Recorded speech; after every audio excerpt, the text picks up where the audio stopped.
अस्सलाम वालेकुम। आज हमारे घर पक रही है लाल मसूर की दाल। इसके लिए आप लोगों ने लाल मसूर की दाल ले लेनी है और आप इसको ना 1 घंटे पहले भिगो दीजिएगा पानी में, ठीक है। उसके बाद जब आप इसे चूल्हे पे चढ़ाएंगे तो इतना पानी आप डालिएगा कि इस पानी में ये दाल जो है वो गल जाए।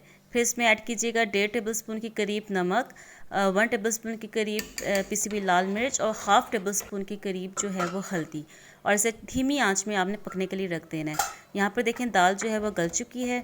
गलने के बाद मैंने यहाँ पे 1 टेबल स्पून के करीब जो है वो इमली ऐड की थी और फिर मैंने इसे दोबारा से पकने के लिए रख दिया। यहाँ पे चावल मेरे बॉइल्ड हो रहे हैं और मैं यहाँ पे इसको दम लगा रही हूँ।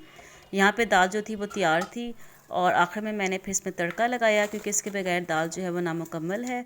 तो उसमें सफ़ेद ज़ीरा, साबुत गोल मिर्च और करी पत्ता, इसका मैंने तड़का लगाया था और ये हमारे पास मज़ेदार सी लाल मसूर की दाल तैयार है।